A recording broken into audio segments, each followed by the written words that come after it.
What's going on, everyone? I want to come live to you real quick tonight. It's about 6 o'clock here in Michigan. And I really quick just want to talk to you all, kind of piggyback on what I talked about yesterday, about chasing variables versus constant. It was kind of just on my mind right now, so I just kind of want to share it with you real quick and leave this here for you, see if you guys have any questions or just send me messages or anything if you guys have any further questions or any further discussion that you want to have. But I was kind of thinking about our health, like, the medication industry is $1 billion industry, and, we don't look at someone that's taking 40 medications and say, wow, I can't wait to be as healthy as they are when I'm taking 40 medications, right? But yeah, that's what we measure for health. If those were truly the cure to all sickness, then why wouldn't we take them since birth? Like, if we wanted to cure, let's say, high blood pressure, why wouldn't we give our children blood thinners? Doesn't make sense, but yet that's what we do when we have a heart problem, right? We'll go and take blood thinners to lower blood pressure, but we know that it's not actually going to fix the problem. We're just adding more variables to the problem.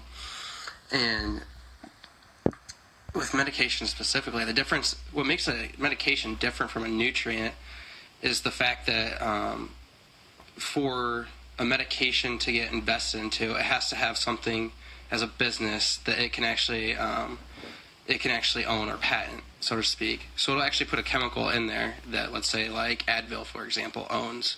It does nothing for your body. So what'll happen is the natural chemicals in there will bind to a spot in your body, and now you have the synthetic part that they have the patent to, and that's in there, and now parts of your body or chemicals in your body are trying to bind with that. Now it can't bind to it. So your body starts to have these other dysfunctions or side effects. That's what they call it. So that's how it actually works. And the reason I bring that up is not just to bash them. I just want to trigger just a different thought into health. A lot of people don't know a different option. But that's more of chasing a variable, right? We know that if we keep adding more variables, more medications, we know that medications didn't cause us to have whatever dysfunction or symptom that we had, yet we think it's going to be the cure.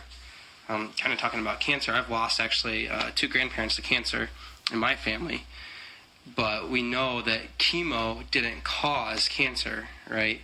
And I always ask people this question too: would we ever put chemo in a healthy person? The answer is probably no. Then what makes us think that if we put chemo in a sick person, that it's going to make them healthy? It's just not a logical step. We're just adding more variables. It causes more and more problems later down the road. And as a country, we're rated pretty poor in overall health by the World Health Organization. We're at 34 the last time I checked, and we keep going the opposite way. So what if we instead of adding variables, if we actually chase things that were constant, that we could actually predict the outcome to, right? If you add more variables, the outcome's always going to change. You're never going to get a consistent outcome. And that's why there's no medication or anything that we put inside our body from the outside out that has a 100% success rate.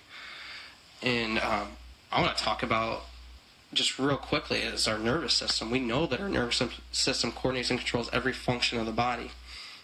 So as chiropractors, the reason why I talk about chiropractic so much is I love it, and I've been under care my whole life, and no one ever took the time to actually educate me of what chiropractic was and how it could help me, my family, my friends. So I'm really passionate about educating people now, because I know that there's people that may be out there suffering now that can benefit from that. But what can happen is the bones in our spine can actually misalign just a little bit. What that causes is inflammation that puts pressure and irritation on the nervous system. So it doesn't allow your brain to communicate through your spinal cord and out those spinal nerves at its best. Okay? And whatever's at the end of that nerve, it can be your heart, your lungs, and I'll kind of show you kind of a picture, because usually we just relate it to muscles, but it actually controls a lot of internal functions, as you can see here. Many things like our heart, our lungs, adrenal glands, reproductive organs, a lot of different things. Every cell, muscle, tissue, and organ in the body is controlled by your nervous system.